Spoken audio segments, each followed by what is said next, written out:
애국 언론인에게 보도자료를 제보합니다. 최서원 때문에 박근혜 탄핵이 된 게 아니고 박근혜 탄핵시키려는 조작 때문에 억울하게 함정에 빠진 최서원입니다. 가명 요청도 사면 복권을 요청하는 것도 아닙니다. 도저히 어깨 통증 견디기 힘들고 수술을 못 받으면 영원히 불구자가 되어 딸과 손주들에게 짐이 되겠기에 형집행정지만을 호소하는 것입니다. 검찰과 교도소, 당국은 이런 사정을 알면서도 불허하는 것은 말 그대로 미필적 고의에 의해 할머니를 병신불구 만드는 것입니다. 이런 내용을 보도해주는 것이 진정 애국 언론입니다. 이번 12월 5일경 제5차로 신청한다고 합니다. 온 세상 언론에 국민들에게 이 내용을 알려서 검찰이 정광석화처럼 바로 불허하는 일이 없게 해야 하겠습니다. 진정 국민 여론만이 억울한 최서원 할머니 병신불구 안 되게 해주시는데 도와주시기 바랍니다. 이 영상 애국 언론인에 제공하오니 부디 방송과 보도 해주시기를 간곡히 바랍니다.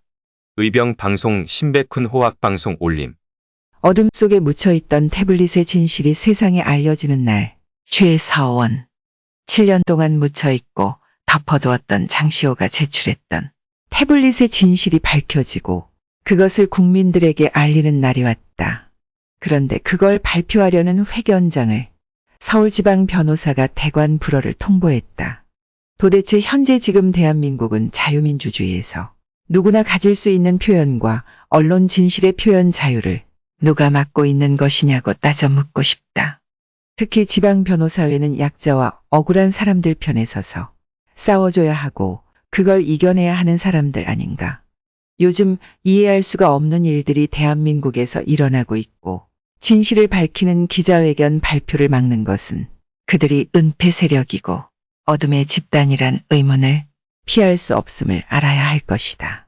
그런데 그 진실을 막는다고 그동안 조작되고 은폐되고 기획되었던 태블릿의 진상은 이제는 덮을 수도 막을 수도 없는 길에 들어섰다. 그 이유는 이미 국민들이 다 알아가고 있고 그 왜곡된 진실을 밝히려는 정의로운 국민들이 용서하지 않을 것이다. 굴절되고 왜곡되었던 태블릿 조작은 한 나라의 대통령을 탄핵시키는 결정적인 역할을 했고 그것으로 특검팀은 많은 국민들에게 정의로운 사람들로 각인되었었다.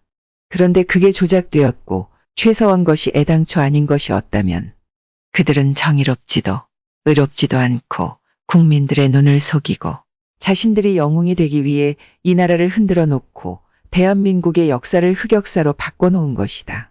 그게 누구든 간에 그 진실을 막으려 해도 안 될 것이고 포렌식 감정 결과가 특검의 수사와 결과적으로 볼 때 정면으로 충돌하는 결론이 난 것은 가담했던 이들이 책임져야 하는 일이다. 고통 속에서 아픔과 이겨내면서 신청한 형집행정지 불허를 또다시 했어도 그 진실의 길은 이제는 더 이상 막을 수는 없다. 내가 감옥에 갇혀 있는다고 해도 못 나가게 한다 해도 반드시 정의로운 국민들에 의해서 하나하나 철저히 밝혀질 것이기 때문이다. 무엇이든 본인들이 원하는 길은 가지 않는 사람의 길을 막고 감추려고 할수록 그 죄는 배로 대가를 치러야 할 것이다. 국정농단의 단초 역할을 했고 최대의 증거라고 했던 JTBC가 발표한 태블릿도 재판에서 반환 요청에 응하도록 판결을 검찰에 내렸는데도 불응하여 항소한 것은 그 당시 담당하게 영웅처럼 국민들 앞에서 최서원 것이라고 했던 검찰의 비겁함을 보여주는 것이다. 그래서 시간을 끌어서 그것을 반환 못 받게 막아 진실의 눈과 귀를 가리려고 하는 것은 이제는 멈춰야 하지 않을까 생각한다. 어찌 이런 거짓과 음모에 나설 수 있었으며 대한민국의 비극적인 일에 가담할 수 있었는지 이제는 내가 그들에게 묻지 않을 수 없다. 특검의 특수부장이 삼족을 멸하겠다고 엄포와 협박으로 이끌었던 특검이 국민들의 귀와 눈을 막고 태블릿을 조작한 일은 이 나라의 역사에 큰 아픔과 고통과 흑역사로 남을 것이다. 이에 그 진실의 길을 찾아 아픈 과거의 역사를 바로잡으려고 하는 기본적인 도리는 그들의 몫이다. 이렇게 회견 장소를 막고 나를 감옥에 가두는 악순환을 반복한다면 이 나라는 더 큰 혼란에 빠지게 될 것이다. 그것은 오로지 그 거짓과 조작 음모에 가담했던 그들이 책임지고 바로 잡아야 할 일이다. 이런 엄청난 일로 국가를 뒤흔들어 민간인인 사람을 역적으로 몰아 국정농단자로 18년형을 받아 수강시킨 것은 어떤 나라에서도, 특히 대한민국 자유민주주의에서는 일어나지 말았어야 되는 일이었다. 재판에서 장시호 태블릿을 확보하여 디지털 포렌식을 전문가들에 의해 마쳤고, 특검의 수사 결과와 관련된 증거를 인멸한 기록이 포렌식 결과 발견되었고, 장시호의 허위 진술 등도 이제는 정확히 밝힐 때가 긴 세월 동안 거쳐서 이제야 오게 된 것이다.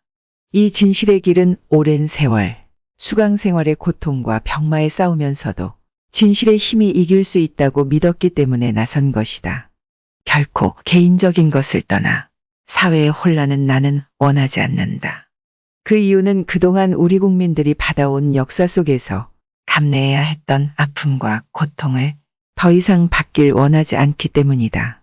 단지 거짓이 진실을 이길 수는 없다는 진리를 우리 가슴 속에 새기고 정의가 살아있다는 것을 우리나라가 보여주는 계기가 되어 우리 모두 희망을 가질 수 있는 나라가 되길 바라고 싶다. 잘못된 것을 잘못되었다고 진솔한 사과와 진실을 밝혀서 다시는 역사 앞에 죄를 짓는 일이 없길 바라면서, 아직도 남의 탓만 하면서 진정한 진실과 정의의 길을 걷지 못하는 이들에게 머뭇거리지 말고 진실의 길에 나서는 것이 모두를 살리는 길이고 나라를 위하는 길이라고 말하고 싶음에 이 글을 쓴다. 2022년 11월 27일 최서원.